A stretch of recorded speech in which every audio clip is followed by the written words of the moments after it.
the drive. Tatum the finish. It is Banner 18. The mission commanded is mission accomplished. What's up, everyone? This is Noa Dalzell, and I'm here with a post-game version of You Got Boston, here to recap and discuss the Celtics' 108-104 loss to the very shorthanded Orlando Magic, who were without three of their top four scorers in Paolo Banchero, Franz Wagner, and Mo Wagner, who's out with an ACL tear for the rest of the season. The Celtics weren't quite shorthanded. They had a fully healthy roster up until 5 minutes before the game started, and that's when Jayson Tatum was listed as questionable with a non-COVID illness, something that hadn't previously been on the injury report. He ended up missing the entirety of this game, was available to play in the first half maybe, and then ultimately was ruled out for good at halftime. And Al Horford started in his place. And certainly Tatum not playing doesn't help. He's been your best player pretty consistently all season, and coming off of just a phenomenal performance in Chicago. So I was looking forward to watching Tatum play. Didn't get to see that tonight, and in his place we saw Al and really Jaylen assuming the scoring responsibilities in the first quarter. Jaylen Brown finishes this game. He had a great scoring night, and I think whether or not he was a positive or kind of the interpretation of his game I've seen already kind of widely debated, but he scores 15 points in the first quarter on 7 of 11 shooting, finishes the game up with 35 points on 15 of 29 shooting. But the offense was stagnant. The ball movement was not great. Nobody really got it going besides for Jaylen. And so whether or not that's his fault, my interpretation of the events, and I think this could be discussed, was that there was really nothing going on. And so he was kind of forcing the action and was able to find little gaps in the defense, whether they were floaters or down the stretch, some drives in the fourth quarter. But ultimately, this was one of the Celtics' lowest assist games that I can remember. 13 assists on the night, 18 turnovers. So some pretty telltale signs of a bad team offensive game.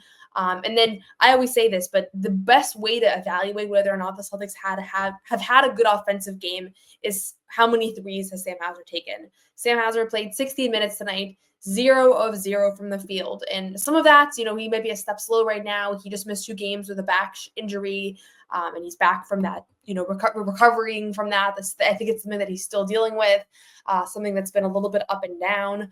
But for him to get no shot attempts, it's pretty indicative of the fact that the ball just wasn't moving. And it's a really good indicator of things. I think Pritchard as well, he was 3 of 7 from the field tonight, just 1 of 5 from 3. When your 2 best 3-point shooters are not really getting good looks, it's not a good sign for the Celtics offense. And I thought they were very stagnant tonight. You very rarely saw possessions where, 5 guys touch the ball, ball swinging, defense is kind of out of rotation. And this is what Orlando does. They have one of the best defenses in the league. They are the best in the league at preventing threes. And so this is their game. They might be without their best players, but it really doesn't matter. This is a very special team. I don't say it very often when the Celtics play, face other NBA teams, that I walk away being like, wow, what a special team. They're building something unique over there. You can tell that Jamal Mosley has the complete buy-in of his team. And even though they were down key players, I think they just have that thing about them that great teams have or good teams have, where it's not about which guys you have on the floor, but it's about just the system and the buy-in and the trust and the culture. And so as much as this is a letdown loss for Boston, I also just want to give a shout out to the Celtics, the Magic, for their performance in this game and just for their recognition and that they were facing the defending champs and that they were maybe going to be shorthanded, but that it didn't ultimately matter.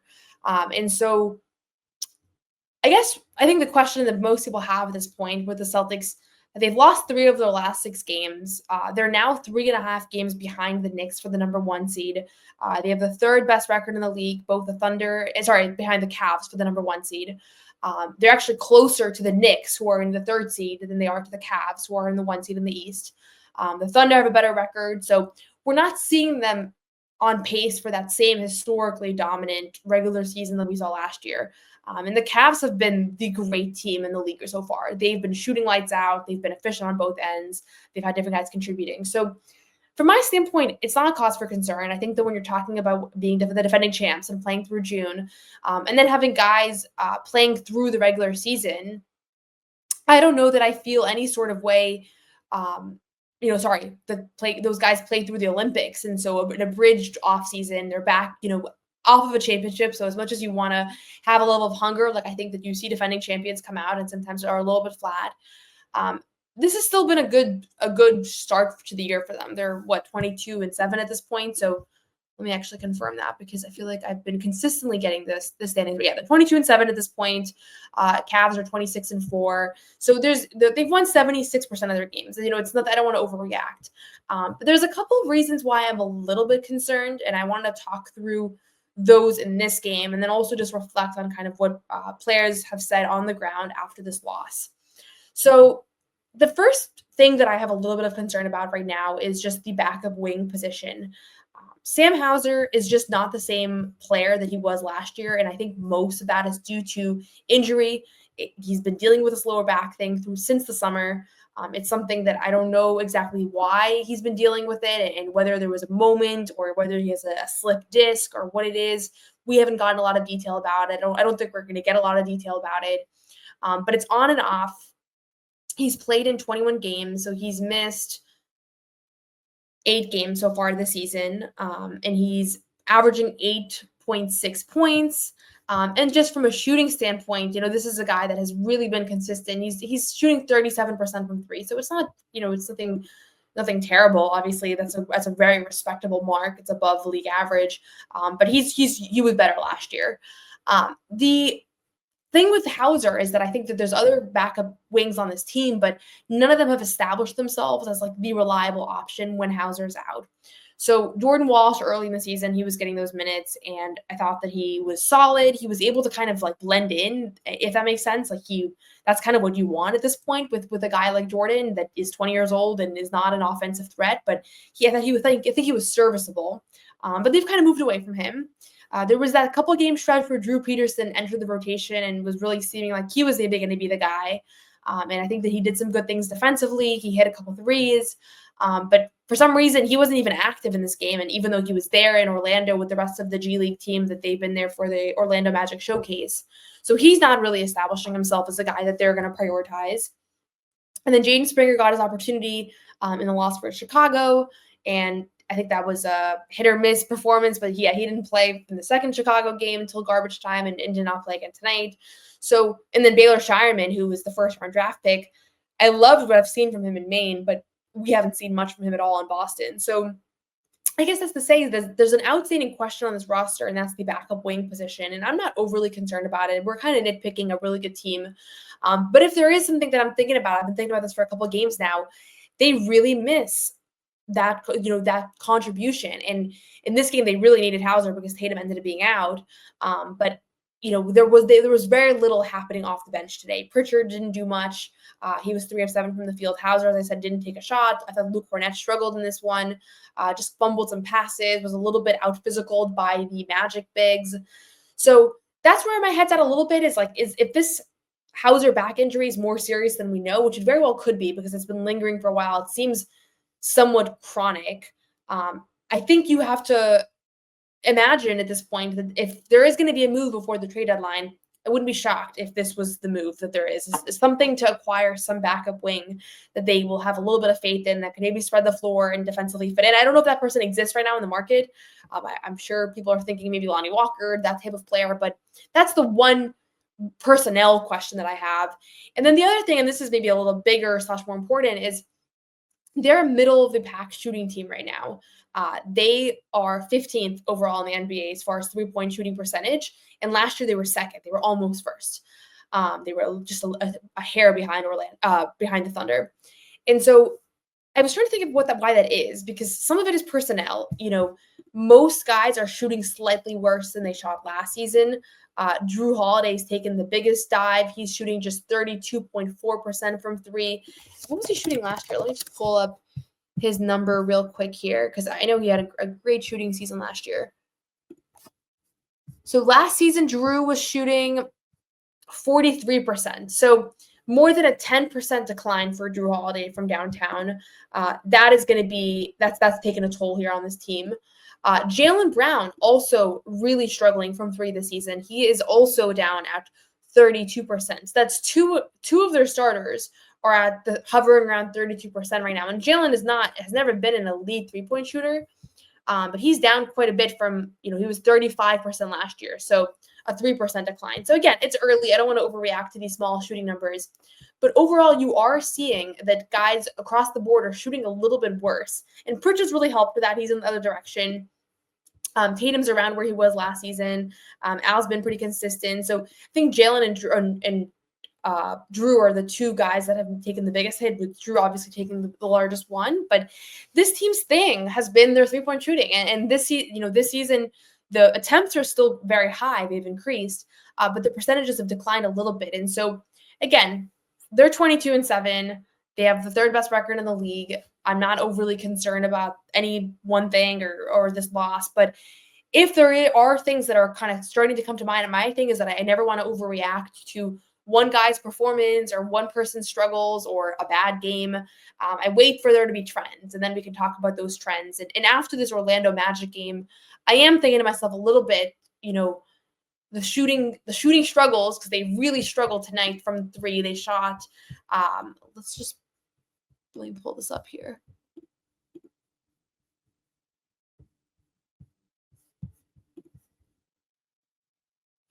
So the Celtics are just 8 of 32 from downtown tonight. They break a 52 game streak of making at least 10 threes in a game.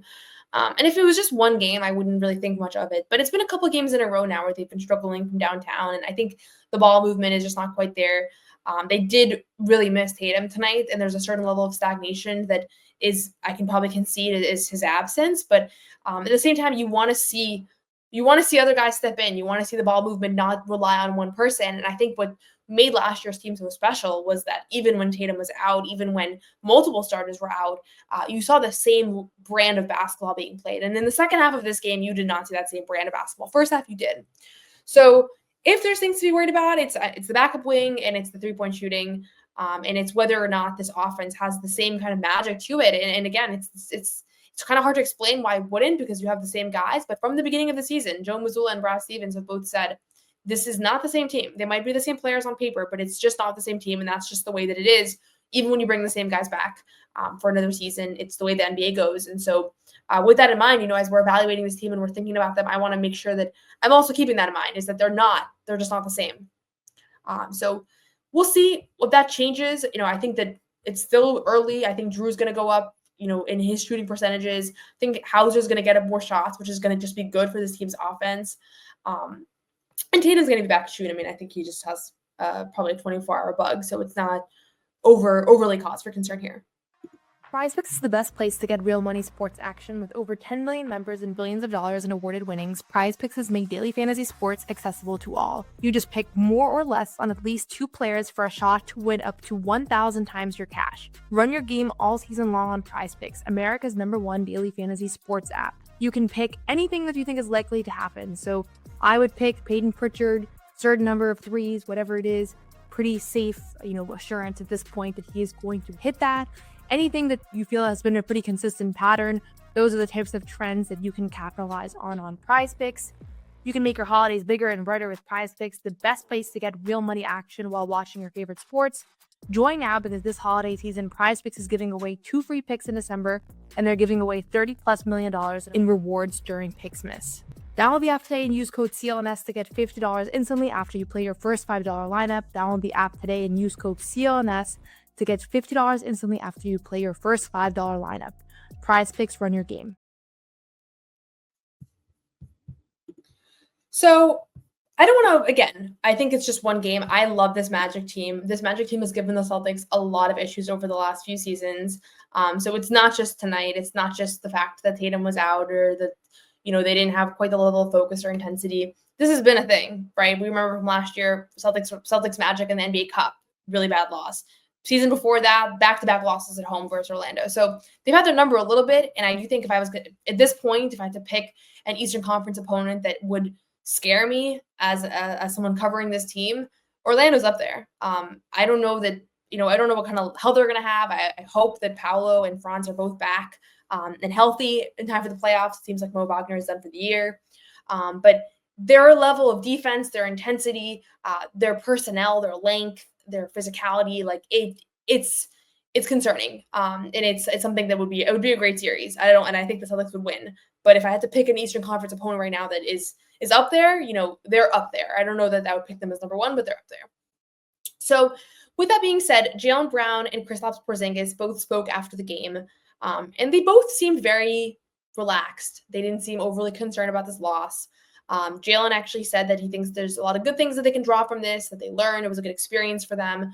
He seemed a little bit frustrated with the officiating, and I think that's understandable. That again, I didn't go back and rewatch every single drive, but I think that he had some strong drives that a lot of them were not rewarded, and his whistle just hasn't been the best of late, and I don't know if that's an officiating decision. Sometimes you see these things kind of come in trends, but he said that he's kind of figuring things out. He's figuring out how to adjust to the fact that he's not quite getting the whistle that he's used to, or that he feels like he should be getting. He took just 6 free throws tonight, and the kind of game that he played, 29 field goals, 22 of them were 2-pointers. I think that they definitely missed at least a few there.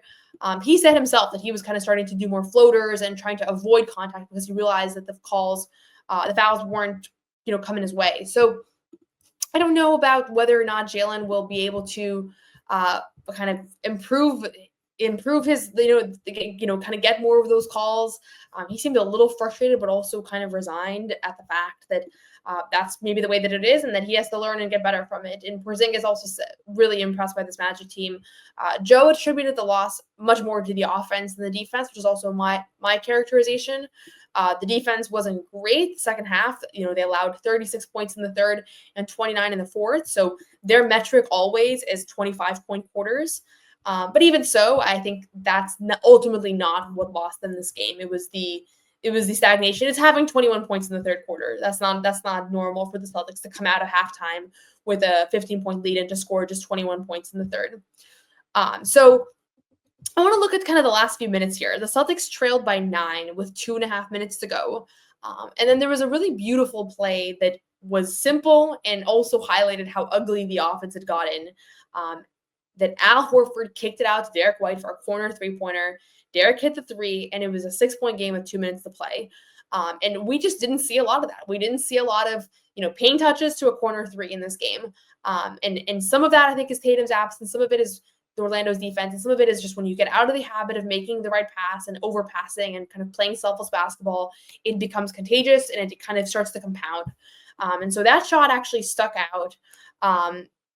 Then with a minute and a half to go, Drew hits a 3-pointer, and now it's a 3-point game. And he didn't have a huge game offensively, but he hits the big ones. And so I wasn't shocked to see him hit that one. Tristan Da Silva, who had a massive performance tonight for Orlando, he misses the 3. Jaylen Brown drives and gets blocked at the rim, and then he recovers that shot and lays it in, and it's a 1-point game with a minute to spare. And at that point, I'm sitting there thinking we might be watching another one of these kind of crazy comeback performances where the Celtics didn't play that well and maybe don't even deserve to have this win, but they're just so talented that they're going to pull it off. And then they lost it. And Al misses a 3 that would have given them a 2-point lead. We can discuss whether or not that corner 3 was the right attempt. There was 34 seconds to play. He rushed it a little bit. I don't mind Al Horford taking that shot, especially on a night where the Celtics weren't getting good looks. But I didn't love it, so you could kind of go either way with that look. I'm sure he would have it back because it didn't go in, but I think process-wise, it wasn't a bad shot to take. I just don't know that they needed a 3. Maybe send it back to Jaylen or KP inside. They were, KP was getting fouled pretty routinely. But again, he misses the 3. And then this was the backbreaker. Tristan Da Silva makes a 3-pointer to give them a 4-point lead with 9 seconds to spare. And that was the game because it's, as soon as he hit that, Jaylen missed 3 in return. So down the stretch, I like the fight. I like the fact that they stayed in it. But ultimately, I also think that, you should never have really been in that position. And this is what they always say, once you start scrutinizing a couple of plays and whether Al should have taken the 3, it's like that's ultimately not what lost them this game. And so I guess my takeaway from this game is, you split this road trip 1-1. You haven't played a lot of great, healthy teams of late. I think they might be getting a little bit bored. They had a big rest during the NBA Cup that they were kind of just eager to get back in the swing of NBA action, and then they come out and they lose to the Bulls. So it's been a little bit of a letdown stretch. And I think back to last season where Jayson Tatum said, sometimes it's just a bad week of work. that's my interpretation of this. To me, this looks like they just had a bad week at work. And it started with that Memphis loss, and it carried over to the Bulls' home loss. And then now this loss on the road to Orlando. And we're about to hit a stretch that's going to be kind of a very revealing stretch here for the Celtics. They play the 76ers on Christmas. They play the Pacers on Friday, and then they have a Pacers again on Sunday. And the Pacers are, they haven't been great this season, but they're always a team that gives the Celtics trouble. And then they hit the road, and they got west, and I'll be at most of those Western road trip games. They have the Wolves, the Rockets, the Oklahoma City Thunder that have been the best team in the West. You have the Nuggets, the defending champs. You got a lot of stars. You got a lot of star power. There's not going to be that same level of boredom that I think maybe you're witnessing right now. And I think we're going to know a lot more about this team in 3 weeks. We're going to see, if they were able to pile up some wins here, it's going to show that maybe they just got a little bored, or maybe some guys got a little passive. But if they struggle through that road trip, maybe we're projecting some of what made last year's team so great onto this year's team. So my panic meter is very low. I think this team is going to be just fine. But at the same time, I want to acknowledge the fact that this has been a little bit of a difficult stretch. And so it's not cause for concern per se, but if there is something that I'm watching, it's that backup wing position, it's the 3-point shooting, and it's the ball movement.